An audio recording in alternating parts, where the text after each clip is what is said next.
Good afternoon, guys. This is the TBK podcast. I'm Tunde, your host, and I'm here with Richard and David. And our subject for today, guys, is the upcoming fight between Povetkin and Whyte, Dillian Whyte. I'll start off with you, Richard. How do you think this is going to play out? I'm a big Dillian fan. I'm not going to try and lie or act like I'm unbiased because I'm not. I am biased on my team Dillian, but Dillian's made a lot of stupid mistakes in his career. I've never thought that Dillian's the best fighter at heavyweight. I thought he is capable of winning a world title, but he's not the best fighter at heavyweight. Other guys who've won world titles include Parker, who he's beaten, include the Aussie, I always forget his name, Brown, who he's beaten, and Brown's not great, but the longer he waits and the harder the opposition. So I don't think he's beating Joshua. He's beaten him already, and stylistically has a better chance against Fury, but I wouldn't make him favourite. I'd only think that because Fury struggles with shorter fighters who work the body. He struggled with Wallin because that's what Wallin did, but he still won. I don't think realistically he's beating either Joshua or Fury. So what he needs to hope for is these titles get diluted after this unification, and he can pick one up against the right opponent. But despite me being biased towards him, Povetkin beat him fair and square. There was no excuses. There's no, it was a lucky shot. It wasn't a lucky shot. That's Povetkin's punch. Povetkin was setting it up. He literally said in his corner, because they were going to pull him out, let me try something. That's what he was going to try. So it was a planned and executed shot. Dillian Whyte had just stopped working with Tibbs, which was a stupid mistake. He got greedy. He was in there dominating the fight, and he got greedy. Povetkin was hurt, but he wasn't out. I can't understand for the life of me still today why you'd be that close exchanging hooks with a shorter man who's an Olympic gold medalist and knows what he's doing and he's on his last legs. If he could have jabbed his face off for the rest of that fight. Povetkin wouldn't have done anything. The only option Povetkin had was that, and Dillian Whyte opened the door by being greedy in the ring and trying to take him out. Joshua asked after the fight, and at first it annoyed me, but Joshua asked where was the maximum violence, and I thought, what do you mean? There was maximum violence in there, he dropped him, but I understand what he means. Look at the Klitschko fight against Povetkin, and really Klitschko only dropped him once, but it was ruled as four knockdowns because Klitschko leaned on him, he pushed him around. It was the same thing we spoke about in a previous episode with Lawrence Okoli. That's how Klitschko fought Povetkin. He made it an ugly fight, and he let him know that he's the bigger man and he was in control. Dillian Whyte's susceptible to the uppercut. If he's inside, he needs to shut that down. He needs to box cautiously. I think he can win. He should be favourite to win because he was in control of the last fight. Povetkin's only older, and if he was really on, if he really had COVID, like he said, there's a chance that it will stay with him. So he should win. But if he takes it for granted again, he'll get knocked out. In the press recently, I've seen a lot of talk about Dillian against Wilder, and that was, fortunately, he's not getting involved. That was the main mistake with the first fight. He was speaking about Ruiz. He was calling Ruiz all sorts of names. He was speaking about, he was arguing with Parker because he didn't like Parker's dancing videos. Parker's been dancing throughout lockdown. Dillian Whyte was commenting on Wilder twerking. He was basically involved with everything except for Povetkin, and it cost him. So he's been quiet this time, but in the ring he can't get reckless. The problem with Dillian Whyte, I think, is he's got a lot of the variables. He's got good power. It's not elite power, but he's got very good power. He's strong. He's determined. He's got a fairly good chin, even though he's been down 4 times. Fury's been down 4 times. Joshua's been down 4 times. Wilder's been down 4 times. So they don't mean nothing. But I think what he doesn't always demonstrate is the IQ. Sometimes he does stupid things. So I watched Dillian Whyte against Chisora 1 the other day. And I watched it the first round and I realised how easily Dillian Whyte won the first round. But then that was a fight that could have gone either way after the 12 rounds, and it was almost as if he showed that he could outbox him, and then he went to war with him because he doesn't have the IQ. He's one of my favourite fighters, but he's a knucklehead, isn't he? And that's it. He just wants to go to war. He's a knucklehead. If he could think more, he'd be more successful. So, yeah, that's what I think, to be honest. Okay, really good points. David, what about you? Where are you on this? Yeah, I mean, again, Dillian's not necessarily your best fighter stylistically, but he's pretty much everyone's favourite character. And I admit, I've got a bit of a soft spot for him. But looking back on that fight the other day, Richard said he got greedy. He got greedy, but his concentration levels always let him down as well. And I think that's what happened in the end. Really, truthfully, he lost concentration because he said he knew he knew what he had to do. Yeah. He didn't execute it properly. Do you know what I mean? And I think the fact that Rich has gone back to the first Chisora fight is a good place to start with that. You know, he outboxed Chisora. He showed him what he could do. Rather than play with him, he decided to engage with the geezer because that's because it was personal prior to the fight. And we know that he can. You know, he's got a wide streak of petty in him. So when he's ready, he gets emotionally involved. You know what I mean? He doesn't have to. I think on this one, what he needs, really and truthfully, is to execute the game plan that he went into the first fight with, because up until that 5th round, he boxed beautifully. Yeah. Do you know what I mean? He had the best. He had one of the best 4th rounds he's going to have against anybody, and then decided to get complacent the next round. And I think on this one, Povetkin's not going to do much differently. We know what Povetkin is like.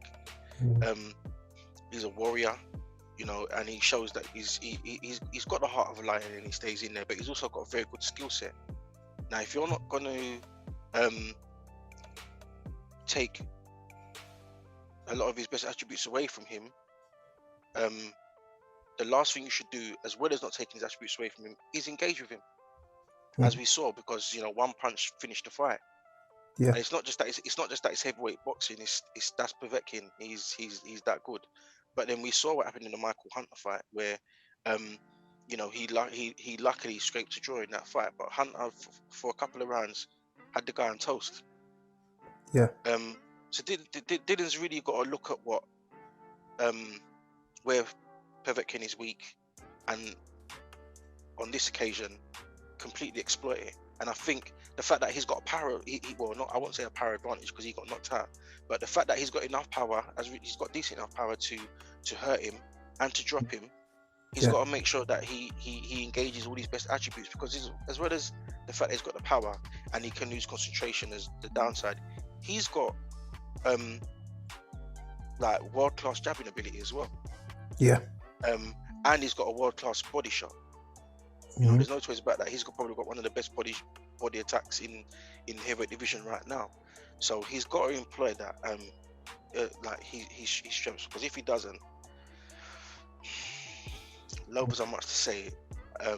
We're looking at repeat. Yeah. And no one really wants that. I mean, no, those are you know, really good points. I think for me, I see him winning, but like both of you have said, he needs to employ some intelligence. I believe he'll come in cautious. Like you said, David, he's got an absolutely superb jab, a ramrod of a jab. You know, and I think his problem is not that he's not intelligent. He's actually very intelligent. It's that he's reckless, and it's that sort of you know, goon mentality that he's had, which that, you know, can make him see red. I believe that because there's so much riding on this, you know, he's been made to wait for the ridiculously long time for a world title shot, and just to have that taken away, you know, by Povetkin like that, when he took his eye off the ball. But I don't think he'll do that this time. He fought smart against Parker. You know, he fought smart against Chisora in the second fight, but he was getting beat on the cards. But I believe that he knows what Povetkin has now, so he's going to be wary. But then on the flip side, Povetkin knows about Whyte now, and he knows that he can knock him out. clean. Yeah. Like clean. Like you know. So, but on the balance of things, like you said, Rich, we don't know how bad, if he did have COVID, what sort of effect that will have on him, if there's any sort of lasting effect. He's now what, 41? Yeah. Yeah, 41 years of age, so that can come into it. And you know, you've already seen he got dealt with pretty well, pretty easily.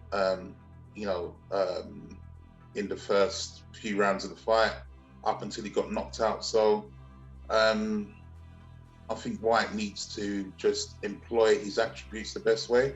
That's his jab. He needs to lean on him. He needs to roughhouse him. Be very careful on the inside. And I think he's got it won. Even if it goes to points, he doesn't need to knock him out. No. He just needs to keep it long,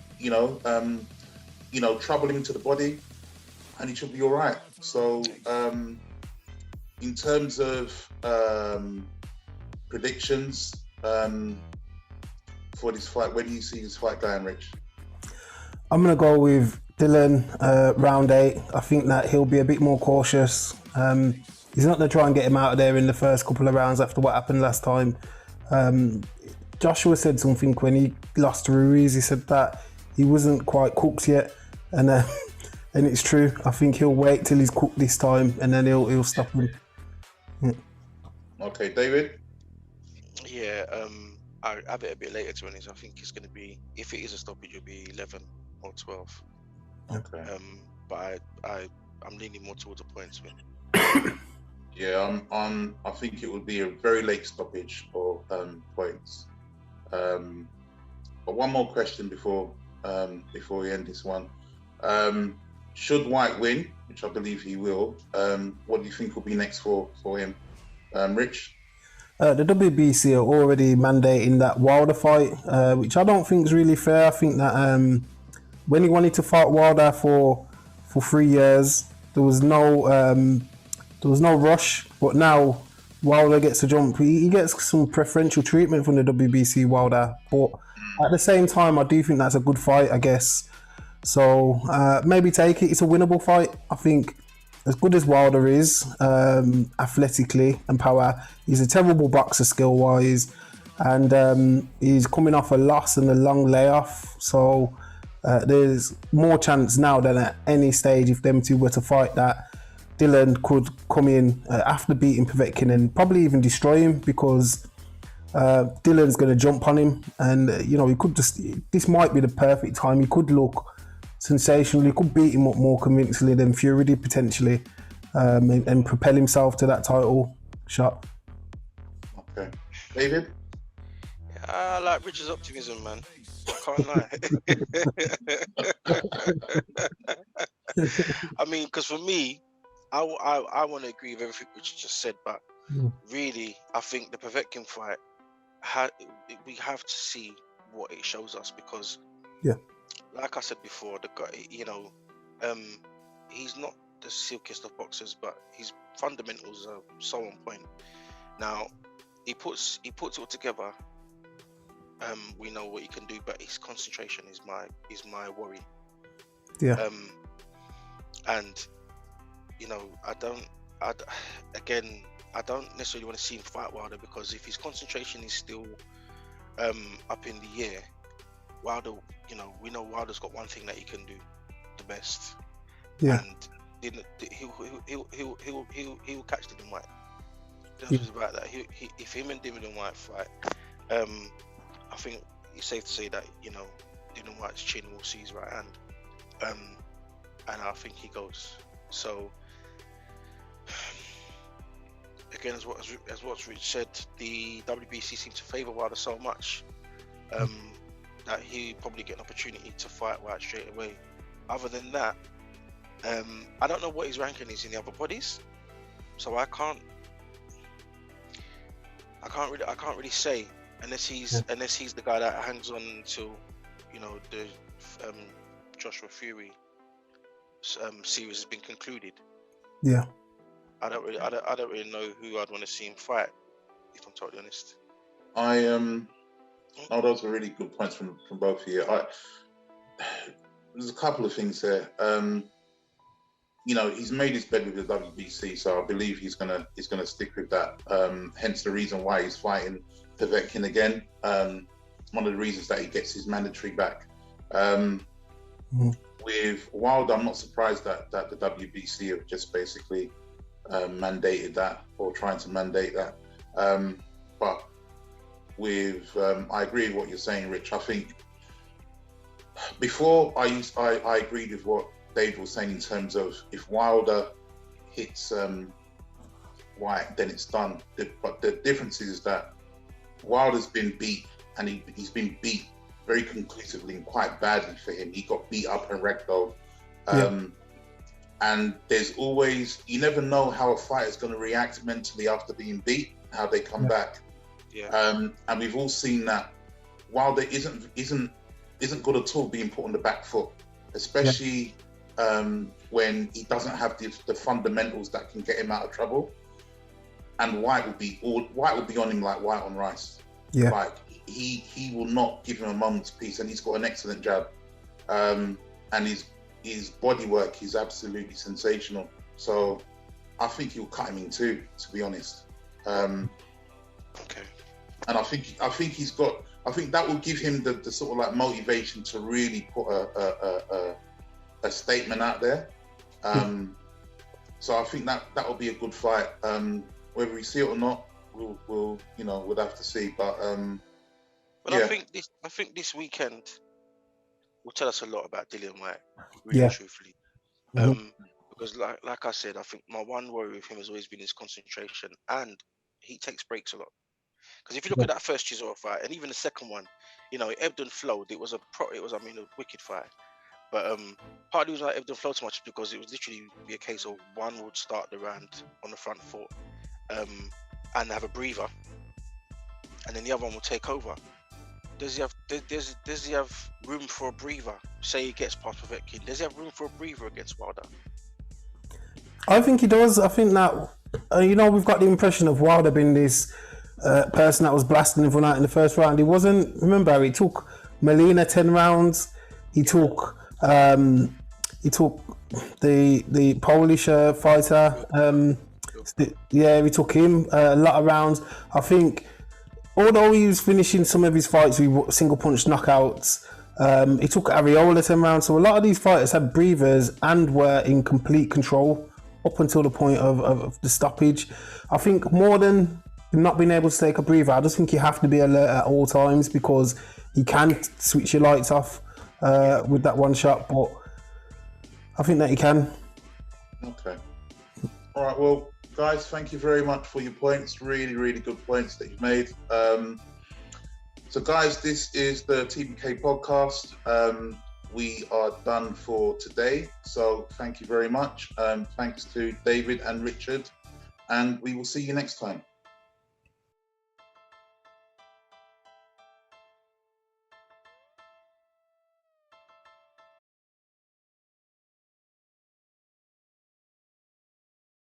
And this is the TBK podcast.